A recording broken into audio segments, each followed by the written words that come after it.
Bonjour à tous, bienvenue pour cette lecture des trois chapitres de la lettre aux Romains dans lesquels Paul parle d'Israël, les chapitres 9, 10, 11. Et pour commencer tout de suite et en faire une présentation rapide, avant d'en faire une lecture verset par verset, je propose que nous lisions tout de suite les 5 premiers versets parce que ça dit tout de suite dans quel cadre et dans quel état d'esprit Paul écrit ce texte. En Christ, je dis la vérité, je ne mens pas par l'Esprit Saint. Ma conscience m'en rend témoignage. J'ai au cœur une grande tristesse, une douleur incessante. Oui, je souhaiterais être anathème, être moi-même séparé du Christ pour mes frères, ceux de ma race selon la chair, eux qui sont les Israélites, à qui appartiennent l'adoption, la gloire, les alliances, la loi, le culte, les promesses et les pères. Eux enfin, de qui selon la chair est issu le Christ, qui est au-dessus de tout. Dieu béni éternellement. Amen. Pourquoi est-il important de commencer tout de suite par la lecture de ces versets? Parce qu'on voit immédiatement le côté personnel de la réflexion que Paul va déployer dans ces 3 chapitres. La lettre aux Romains passe à juste titre pour être un exposé doctrinal, long, ardu, charpenté, du chapitre 1er au chapitre 11, puis ensuite une exhortation qui n'est pas moins charpentée dans les chapitres 12 à 15. Et là, il y a quelque chose de personnel. La lettre aux Romains est écrite de Corinthe, après la querelle corinthienne, avec les Corinthiens, au moment où Paul voudrait pouvoir quitter Corinthe pour aller à Rome, mais il ne le peut pas parce qu'il doit aller à Jérusalem pour y porter la collecte. Et donc il écrit cet exposé de sa foi pour l'envoyer à Rome, afin qu'il puisse l'accueillir quand il viendra par la suite, pour l'aider à aller en mission jusqu'en Espagne. Mais en même temps, il en laisse un exemplaire à Corinthe, et donc il y a un côté synthétique important. Et c'est vraisemblablement l'exemplaire déposé à Corinthe qui nous est parvenu plus que celui qui serait peut-être perdu en arrivant à Rome. On ne sait jamais. Voilà, en tout cas, il y a un côté très personnel de cette réflexion, ce qui n'empêche pas qu'elle soit bien charpentée en trois temps, le chapitre 9 jusqu'au verset 30, à partir du verset 31, et puis jusqu'à la fin du chapitre 10, et puis troisième temps, le chapitre 11. On va voir ça temps par temps, mais cette réflexion personnelle est en même temps nécessaire pour l'exposé global de la lettre aux Romains. C'est souvent génie chez Paul d'être capable d'associer la rigueur théorique avec les situations concrètes. La lettre aux Romains tout entière est voulue pour définir l'Évangile. L'Évangile est parole de Dieu, puissance de Dieu, qui rend juste et qu'on doit accueillir par la foi et qui conduit sur un chemin qui va de la foi à la foi. C'est ce qui nous est dit au chapitre 1, versets 16 et 17, et la recherche contemporaine sur la lettre aux Romains reconnaît là ce qu'on appelle la thèse, c'est-à-dire la phrase concentrée que Paul va démontrer tout au long de son exposé.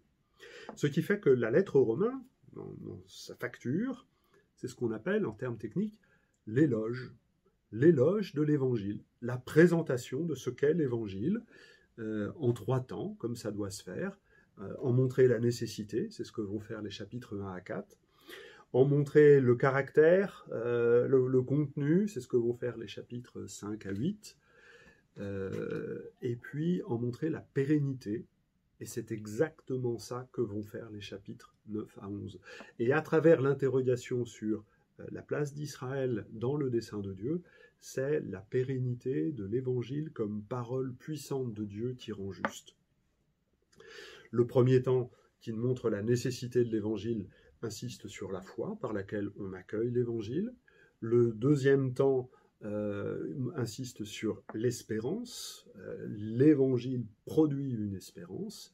Et là, avec notamment les chapitres 12 à 15, qui sont l'exhortation morale de ce texte, on invite d'abord et avant tout sur la charité. Alors, du coup, je me mets en porte-à-faux. On va lire les 3 chapitres 9 à 11.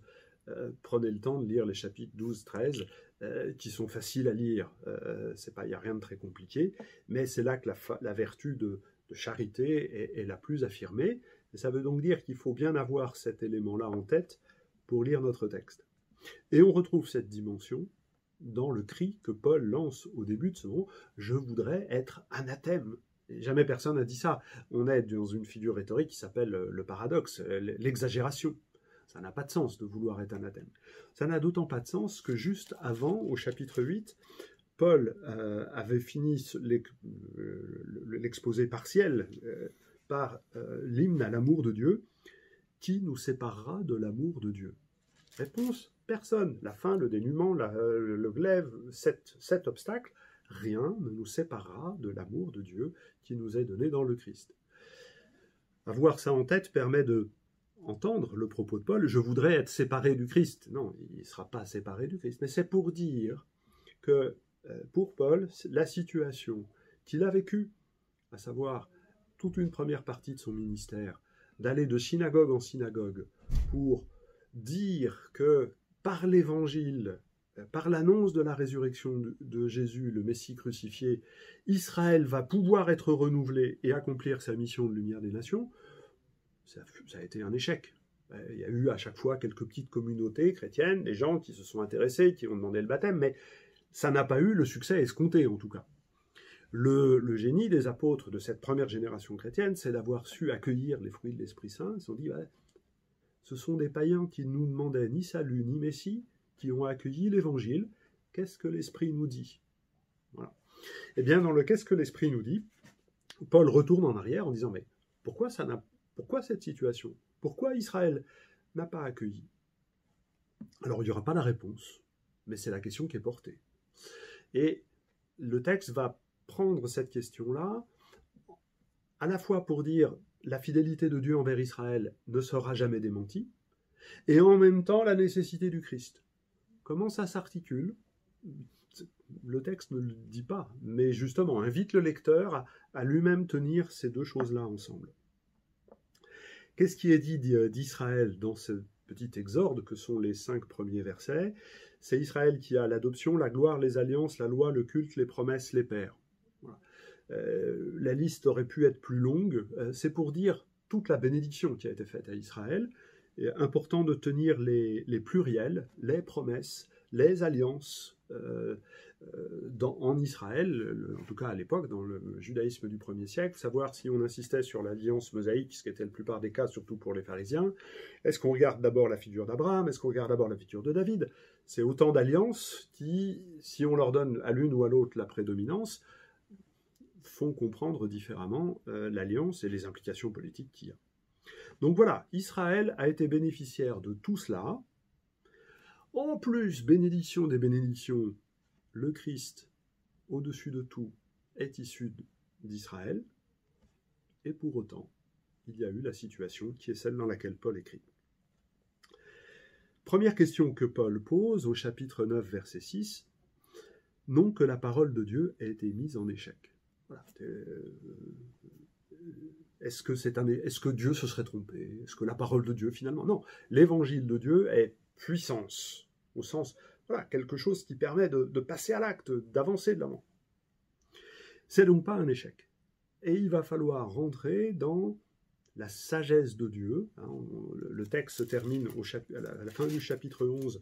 Le texte se termine par une éloge de la sagesse de Dieu, au chapitre 11, verset 33, aux profondeurs de la richesse, de la sagesse, de la science de Dieu. La sagesse au sens d'abord et avant tout d'un savoir-faire. Le potier est sage parce qu'il sait faire, il a le tour de main pour faire le vase.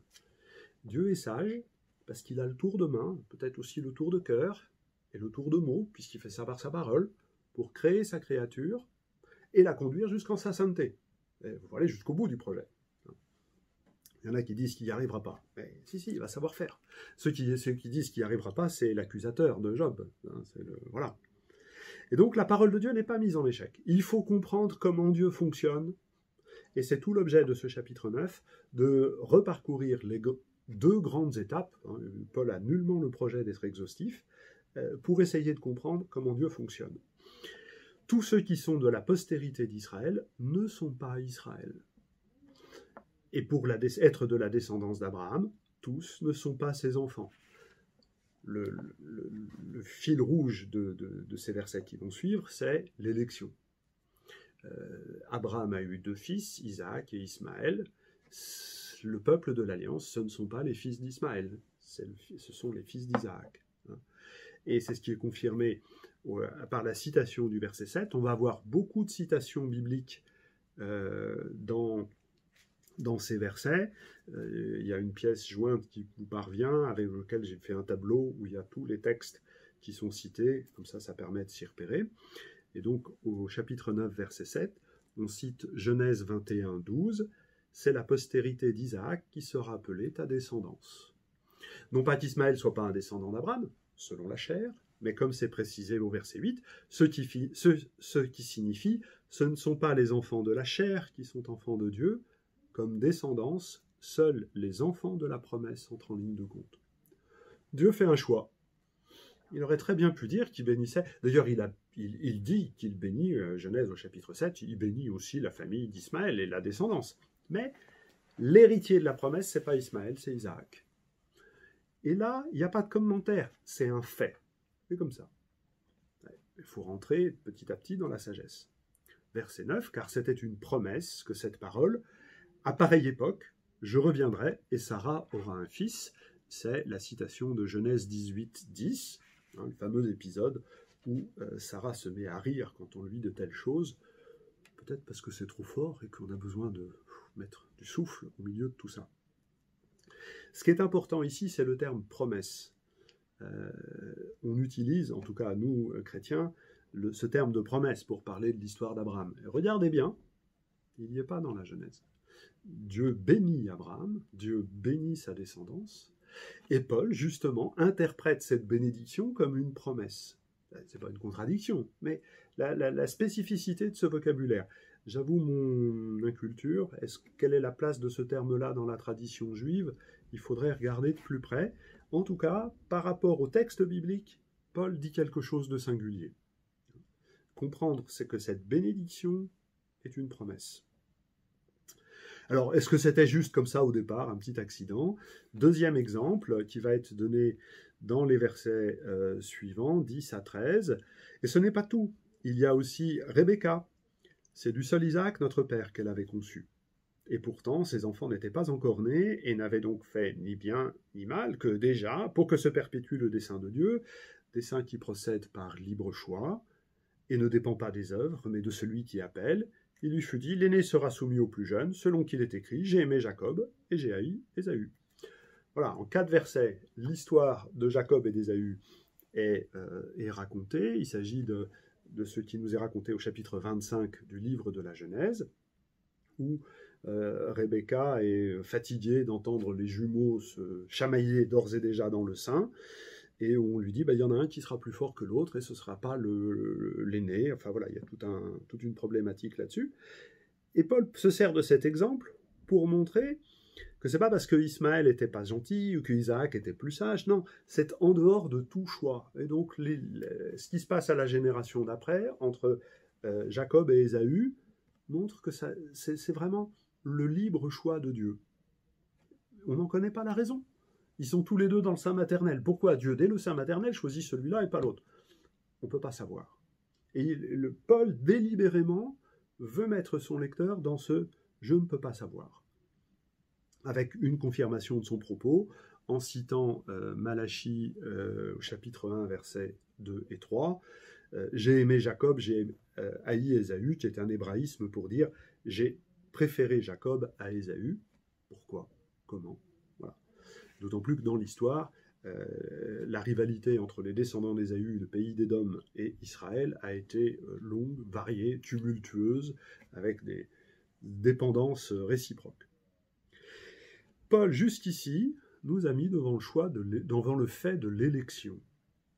Alors, j'aime bien citer à ce moment-là une phrase du philosophe Yankelevitch, « L'élection n'est pas une sélection, mais plutôt le contraire. » C'est-à-dire qu'en appelant un, c'est les autres qui doivent venir.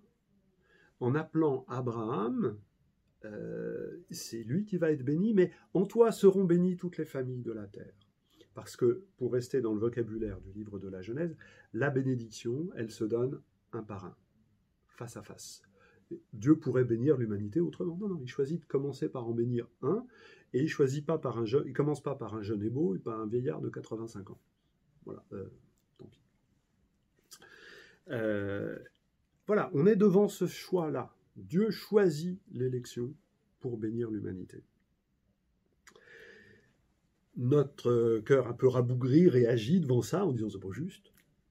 D'où la question du verset 14. Qu'est-ce à dire? Y aurait-il de l'injustice en Dieu? Certes non. La lettre aux Romains est pleine de ces questions rhétoriques dont la réponse est non, certainement pas, certainement pas. Si on est sauvé par grâce, alors on peut pécher, puis la grâce surabondera. Non, non, ça s'appelle tricher. Est-ce qu'il y a de l'injustice en Dieu? Non, il n'y a pas d'injustice en Dieu. Mais le texte permet de poser les questions qu'il suscite. Je trouve que c'est un effort pédagogique considérable. Et Paul va donc prendre un autre exemple, après Abraham, ensuite après Jacob et Ésaü, on va arriver à l'Exode et Moïse, 4 versets. Il dit en effet à Moïse, « Je ferai miséricorde à qui je veux faire miséricorde, et je prendrai pitié de qui je veux prendre pitié. » C'est une citation de l'Exode au chapitre 33, verset 19. Cela ne dépend donc pas de la volonté ni des efforts de l'homme, puisque le principe, c'est celui de la miséricorde. Il faut vraiment qu'on garde ça, parce qu'on va retomber à la conclusion, parce qu'il y en a quand même une, au chapitre 11, le critère de Dieu, pour être juste, c'est de faire miséricorde. Et des fois, on dit que Paul est trop loin de Jésus, pile surtout. Le cœur des paraboles, de beaucoup d'entre elles, c'est comment associer justice et miséricorde. Voilà. Donc, c'est la miséricorde qui gouverne ce mystère de l'élection. Contre-exemple, c'est ainsi que l'Écriture dit de Pharaon, « Je t'ai suscité précisément pour montrer en toi ma puissance et pour que mon nom soit proclamé par toute la terre. Ainsi donc, il fait miséricorde à qui il veut, et il endurcit qui il veut. » Alors, avant de pleurer sur Pharaon, à l'époque, ça n'a aucun intérêt pour Paul, Paul lit le texte tel qu'il est. Et il fait de Pharaon une typologie, un exemple, de toutes les nations idolâtres et païennes qui sont endurcies dans leur idolâtrie, qui y tiennent, et plus on leur dit, mais peut-être que votre Dieu, il est un peu petit et que vous pourriez en adorer un petit peu plus grand, un peu plus saint, non, c'est mon Dieu à moi. Oui, justement, c'est toi que t'adores. Et là, l'humanité, les païens sont endurcis dans cette situation-là. Le récit des plaies d'Égypte dans l'Exode montre bien comment, oui, au départ, c'est Pharaon qui endurcit son corps. Puis, à force que Dieu lui mette des signes sous les yeux, c'est Dieu qui lui-même qui endurcit. N'importe quel pédagogue dirait, oh là là, on va arrêter un peu. Et non, Dieu continue de mettre sous les yeux de Pharaon des signes, et donc il l'endurcit. Et il l'endurcit, pourquoi? Selon Paul en tout cas, dans cette logique de endurcir pour faire miséricorde. Le projet de Dieu, c'est que son peuple s'arrache d'Égypte, s'échappe d'Égypte, pour que les nations soient libérées de leur cœur endurci et idolâtre. Mais les choses ont un temps. C'est pas... Voilà, Dieu a choisi d'appeler un peuple qui sort d'Égypte. Il n'a pas choisi d'aller voir Pharaon en personne et de se manifester comme ça.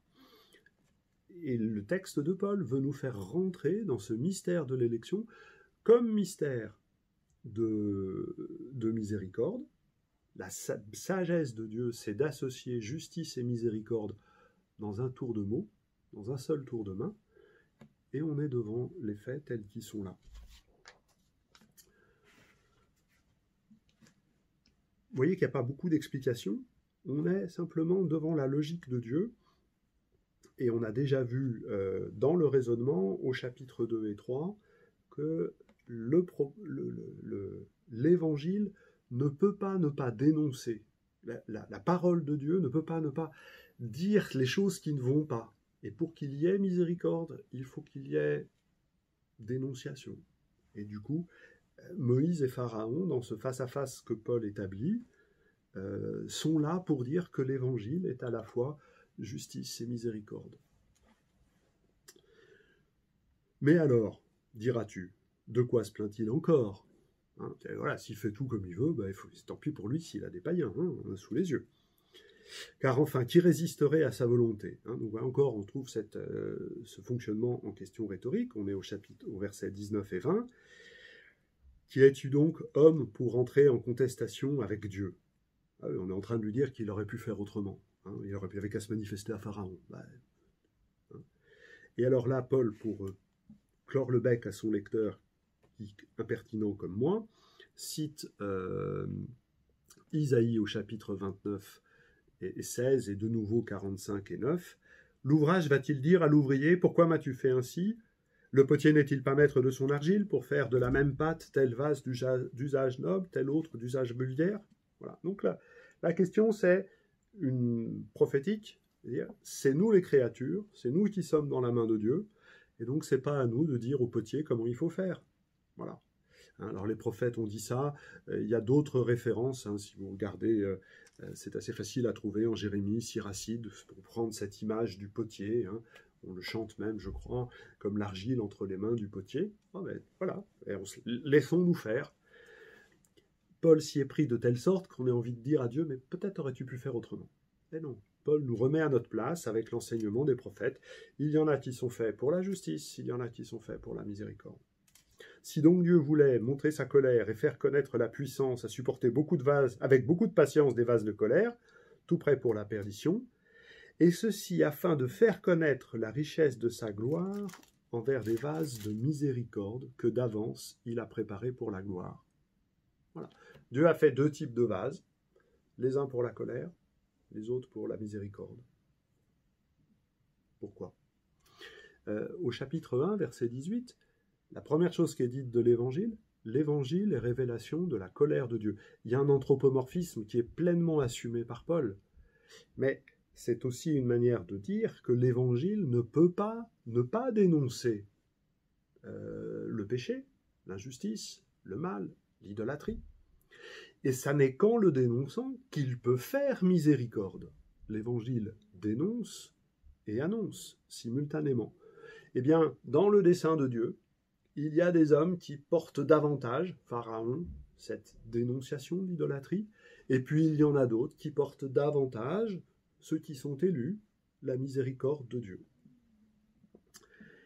Alors là, on pourrait dire, c'est Israël, ce qui est vrai dans la logique du texte. Et le verset 24 va introduire une petite nouveauté dans le raisonnement, nous qu'il a appelés non seulement d'entre les Juifs, mais encore d'entre les païens.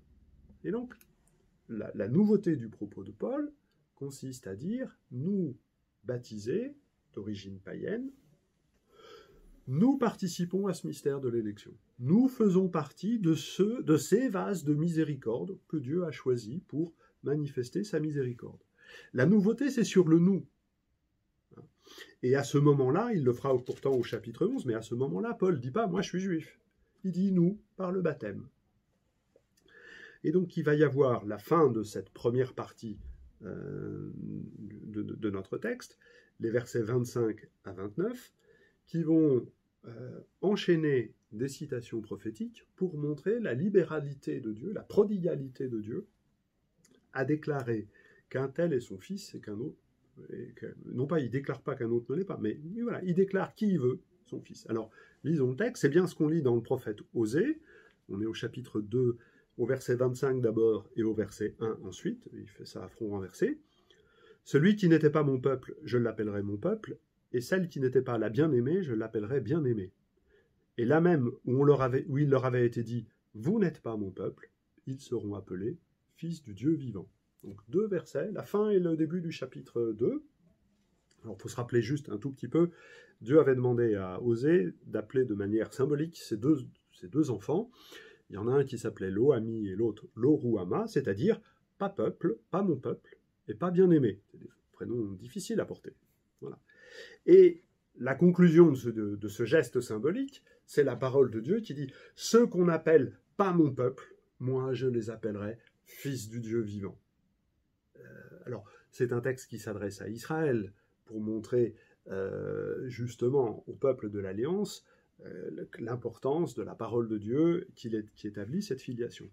La nouveauté de Paul, c'est d'appliquer ce texte-là aux baptisés. Nous ne sommes pas Israël, et pourtant Dieu nous a dit, tu es mon fils bien-aimé, si vous vous en souvenez pas, rappelez-vous de votre baptême, c'est là que ça s'est passé. C'est là que ça s'est passé. Alors, qu'est-ce qui autorise Paul à faire cette exégèse ? Ce serait trop long à rentrer dans les détails. On peut dire que l'ensemble de la communauté chrétienne, au moment de ce qu'il est convenu d'appeler le Concile de Jérusalem, je sais que les historiens n'aiment pas trop cette expression, mais conservons-la, c'est plus simple.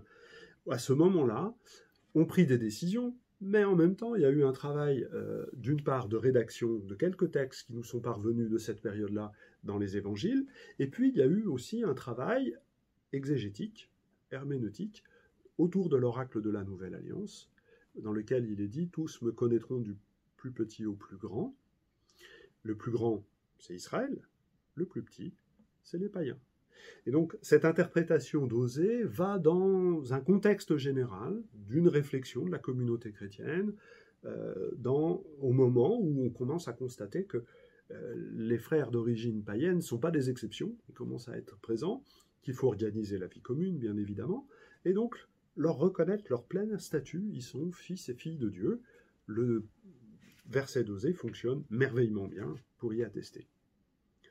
Deuxième travail herméneutique, dans les versets 27 à 28, cette fois-ci à partir du prophète Isaïe.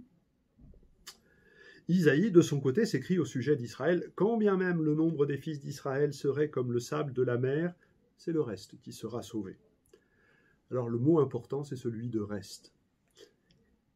Alors on peut dire, pourquoi il va chercher ce verset-là ? Parce que, alors, allez voir le chapitre 2, verset 1 du livre d'Osée, on retrouve la même expression sur le nombre des fils d'Israël comme le sable de la mer. Et c'est ça qui permet de raccrocher les versets d'Osée avec le verset d'Isaïe. C'est une technique rabbinique, encore, de raccrocher les versets par des mots communs. Du coup, il faut regarder ça de manière un peu précise. Et du coup, l'interprétation que Paul propose, c'est d'aller plus loin simplement de ce que dit Osée, en introduisant la notion du reste. C'est ça qui est intéressant. Car le Seigneur accomplira pleinement et promptement sa parole sur la terre. Si vous voulez avoir des méditations sur qu'est-ce que c'est que la parole pleine, accomplie et prompte, abrégée, allez voir dans l'exhortation apostolique de Benoît XVI, Verbum Domini. Il y a là, je crois, les choses les plus abouties qu'on puisse dire sur ce sujet-là. C'est encore ce qu'avait prédit Isaïe, verset 29. « Si le Seigneur des armées ne nous avait laissé une descendance, nous serions devenus comme Sodome, semblable à Gomorrhe. » Isaïe au chapitre 1, verset 9. Réaction du peuple de Dieu à la prédication d'Isaïe. Oh là là, s'il n'y avait pas eu miséricorde, eh ben, il y aurait eu colère. Et l'histoire de Sodome et Gomorrhe nous montre ce que c'est que la colère de Dieu. Il ne reste plus rien.